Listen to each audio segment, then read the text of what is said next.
എവിടെയാണോ നാറി നീ? നിന്റെ നാവറിക്ക് പോയടാ പട്ടി. Welcome to Koya calling. Yes, അതെ, നമ്മുടെ വിശ്വാസികളുടെ ഏറ്റവും പ്രിയപ്പെട്ട ഷോ കോയ കോളിംഗ്.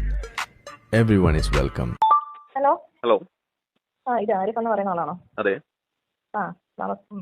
ഞാൻ യൂട്യൂബ് കണ്ടിട്ട് വിളിച്ചാണ്. ആരാണ്? ആരാണ് തൽക്കാലം പറയാൻ പറ്റത്തില്ല. ഇവളെന്താ ഒരുമാതിരി വാവെടുത്ത പശുവിനെ പോലെ? മുഹമ്മദ് നബി എന്ന് പറയുന്ന ആള് അതൊരു അതിമാനുഷികനാണെന്നോ ഒരു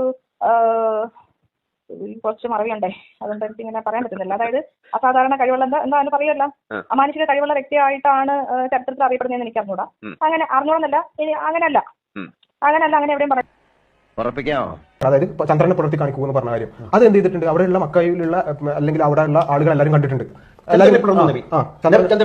പിളർന്നു, അത് ഒരുമിച്ച് കൂടി എന്നുള്ളത് കാണുകയും എന്നിട്ട് അവിശ്വാസികളായ ആളുകൾ അതിന് പറഞ്ഞിട്ടുള്ള ന്യായം വിശ്വസിക്കുന്നുണ്ട്. തീർച്ചയായും ചന്ദ്രനെ രണ്ടായി പിളർന്നു, വീണ്ടും കൂട്ടിച്ചേർത്തു. തീർച്ചയായും നിങ്ങൾ വിശ്വസിക്കുന്നു. തീർച്ചയായും. Very good. ഓക്കെ. അപ്പൊ ആ പറയുന്ന ചിലപ്പോൾ ചില എന്തെങ്കിലുമൊക്കെ സംഭവിച്ചിട്ടുണ്ടായിരിക്കാം. പക്ഷെ ഒരാളെ ഒരു മനുഷ്യനാവുമ്പോ തെറ്റും ശരിയും സംഭവിക്കും. മുഹമ്മദ് നബിക്കും തെറ്റും ശരിയും സംഭവിച്ചിട്ടുണ്ടെന്നാണോ നിങ്ങൾ പറഞ്ഞു വരുന്നത്? മുഹമ്മദ് നബിക്ക് തെറ്റും ശരിയും സംഭവിച്ചിട്ടുണ്ടോ ഇല്ലെന്നുള്ളത് ഇപ്പൊ എനിക്ക് നേരിട്ടറിയില്ല. മുഹമ്മദ് നബി എന്ന വ്യക്തി ഒരു കാര്യം ചോദിക്കുമ്പോഴത്തേക്ക് മറുചോദ്യം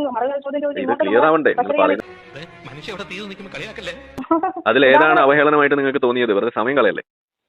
അവഹേളനമായിട്ട് ഏതാണ് തോന്നിയത് എന്ന് ചോദിച്ചു കഴിഞ്ഞാൽ ഞാൻ ഓരോന്ന് എടുത്ത് പറഞ്ഞത് ഒരുപാടുണ്ട്. നിങ്ങളിപ്പോ ലാസ്റ്റ് കണ്ടതിൽ ഓർമ്മയില്ലേ? ലാസ്റ്റ് കണ്ടത് മുൻപ് കണ്ടതൊന്നും ഞാൻ പറയുന്നില്ല. ഞാൻ കണ്ടതിൽ വെച്ചിട്ട് ഇദ്ദേഹം പെണ്ണ് പിടിയൻ എന്ന രീതിയിൽ, മറ്റത് കൊള്ളക്കാരനാണ്. പിന്നെ വീട്ടിൽ വെച്ച് പ്രവാചകൻ തന്റെ ഈ അടിമ സ്ത്രീയുമായി ശാരീരിക ബന്ധത്തിൽ ഏർപ്പെടുന്നത്, ആ ദിവസം സത്യത്തിൽ ഹഫ്സ റളിയല്ലാഹു അൻഹയുടെ ദിവസമാണ്. പ്രവാചകൻ ഹഫ്സയുടെ കൂടെ കഴിയേണ്ട ദിവസമാണ്.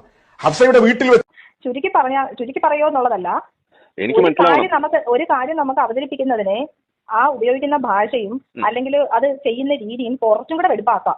മുഹമ്മദ് നബി പെണ്ണ് പിടിച്ച കഥ ഞാൻ പറയുമ്പോ അത് പെണ്ണ് പിടിച്ചെന്ന് പറയരുത്, ഒരു വനിതയെ പർട്ടിക്കുലർ കാര്യത്തിന് മാത്രം.